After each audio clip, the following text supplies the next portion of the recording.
Halo Sobat Pajak, pada kesempatan kali ini kita ketemu kembali, kita bahas masalah pengantar PPh. Ini materi pertama membahas pajak penghasilan secara umum.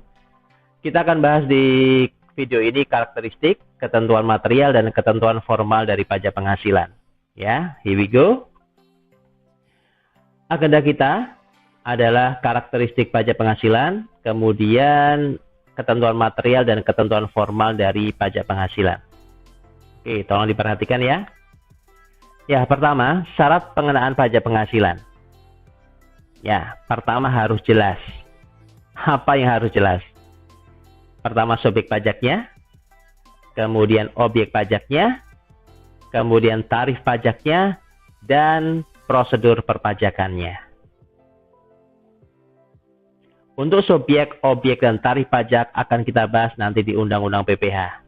Untuk prosedur pemajakannya, kita lihat di Undang-Undang PPh dan Undang-Undang KUP. Nanti materi ini akan kita bahas semua. Ya, oke.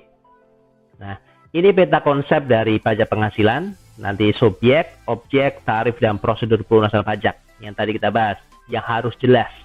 Nah, subjek pajak itu apa? Wajib pajak. Siapa yang dikenain pajak? Itu nanti akan kita bahas. Kemudian objek pajak meliputi penghasilan brutonya. Penghasilan bruto dikurangi dulu dengan biaya atau pengeluaran yang diperkenankan atau deductible expenses. Lalu ada ketemu penghasilan itu. Penghasilan itu masih dikurangi lagi dengan yang namanya kompensasi kerugian. Sehingga ketemu penghasilan itu setelah kompensasi kerugian atau penghasilan kena pajak bagi wajib pajak dan BUT. Khusus untuk wajib pajak orang pribadi ada pengurang yang namanya PTKP atau penghasilan tidak kena pajak. Sehingga ketemu penghasilan kena pajak bagi wajib pajak orang pribadi.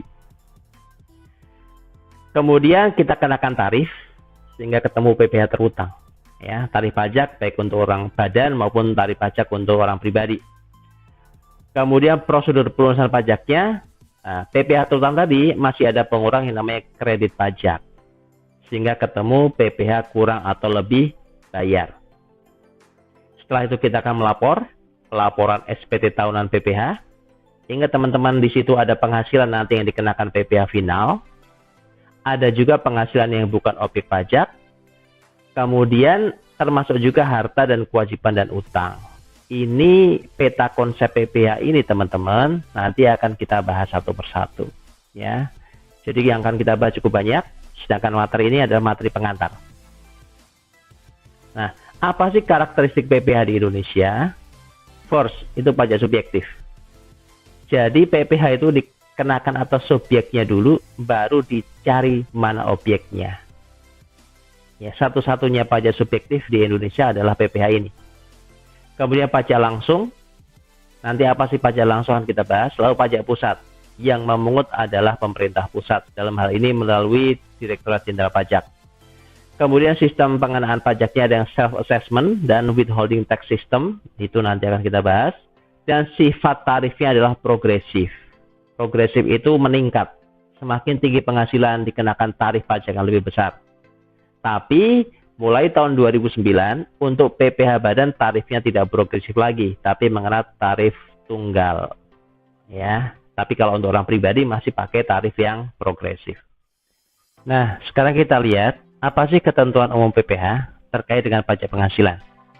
Nah, pasal 1 Undang-Undang PPh menyebutkan pajak penghasilan dikenakan terhadap subjek pajak atas penghasilan yang diterima atau diperolehnya dalam tahun pajak. Kita lihat kata-kata ini teman-teman. Dikenakan terhadap subjek pajak. Apa yang terkandung di sini? Pertama, perhatian utama pada status subjek pajaknya terlebih dahulu, baru penghasilannya. Jadi pertama kita lihat subjek, baru ke penghasilan. Ini menegaskan bahwa pajak penghasilan adalah pajak subjektif. Yang kedua, beban pajak tetap melekat pada subjek yang bersangkutan, tidak dilimpahkan kepada subjek pajak lain. Ini menegaskan bahwa pajak penghasilan adalah pajak langsung, yang tidak bisa dilimpahkan atau dipindahkan beban pajaknya. Nah, rekan-rekan, kita lanjut ke sistem pemungutan pajak di Indonesia.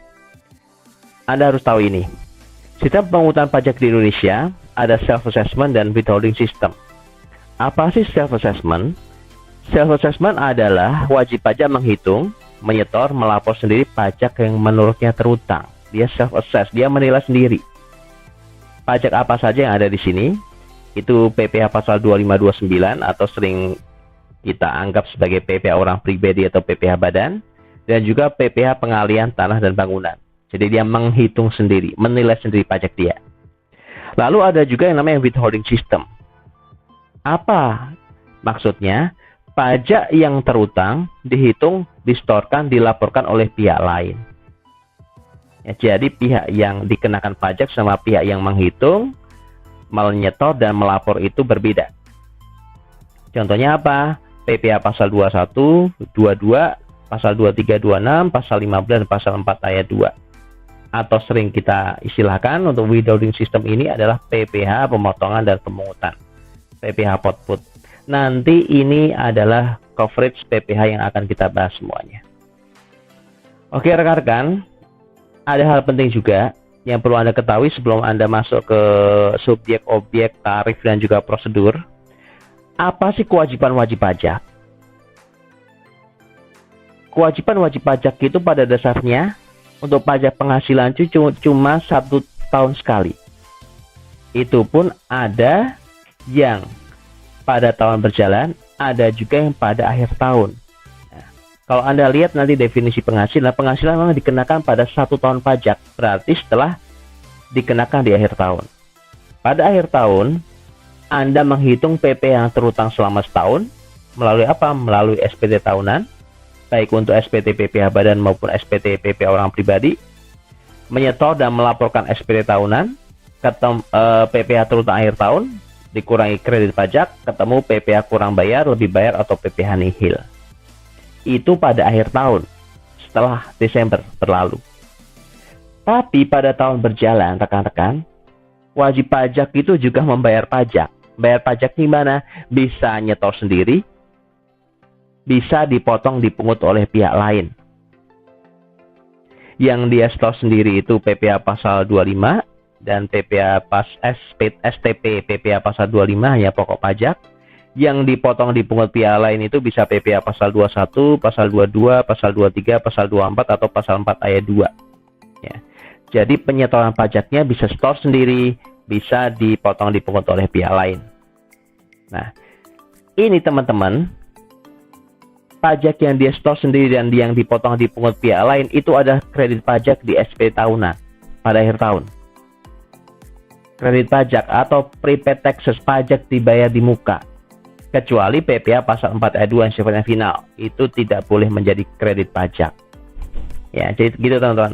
Istilahnya wajib pajak itu melakukan angsuran dalam tahun berjalan yang nanti akan diperhitungkan di akhir tahun. Tapi selain bayar pajak dia sendiri teman-teman, wajib pajak juga dikenai kewajiban memotong menyetor pajak pihak lain. Contohnya apa? PPh pasal 21 atau PPh karyawan, ada PPh pasal 22 mungkin, PPh pasal 23, PPh pasal 26, dan PPh pasal 4 ayat 2. Setelah itu dia menyetor dan melaporkan SPT massa. Jadi kewajiban suatu wajib pajak, khususnya badan, tidak hanya di SPT tahunan. Di tahun berjalan pun dia harus memotong menyetor pajak pihak lain, withholding system. Ya, dan melaporkan dan menyetornya melalui SPT massa. Ya, ingat teman-teman, tadi ada self-assessment dan withholding system. Self-assessment ditunjukkan dia membayar pajak pada tahun berjalan dan juga pada akhir tahun. Anda lihat, ini dari garis yang saya jelaskan. Withholding system ditunjukkan dengan dia dipotong dipungut pihak lain dan dia juga memotong atau menyetor pajak pihak lain. Jadi kewajiban wajib pajak dalam tahun berjalan ada self-assessment, ada juga withholding system. Dua-duanya berjalan seiringan. Oke, nanti kita bahas lebih lanjut. Oke, lalu bagaimana ketentuan pengenaan pajak teman-teman? Sejak tax reform atau reformasi pajak pada tahun 83 sampai dengan sekarang, itu ketentuan hukum pajak material, kita pakai undang-undang PPh, tapi untuk ketentuan hukum pajak formal, itu kita pakai undang-undang KUP atau undang-undang PPh juga. Itu teman-teman. Jadi nanti kita akan lihat subjek, objek, tarif itu di Undang-Undang PPH, tapi untuk formalitasnya bagaimana melapor dan sebagainya itu kita mengacu pada Undang-Undang KUP. Oke. Nah, Undang-Undang pajak yang kita pakai itu Undang-Undang pajak apa untuk PPH? Terakhir adalah Undang-Undang Nomor 36 tahun 2008 yang mulai berlaku tahun 2009. Tapi tax reform yang pertama itu aslinya tahun 83, yaitu Undang-Undang Nomor 7 tahun 83 tentang pajak penghasilan, yang sekarang berarti sudah perubahan keempat. Ya, oke, itu saja. Semoga bermanfaat. Sampai ketemu lagi di materi selanjutnya.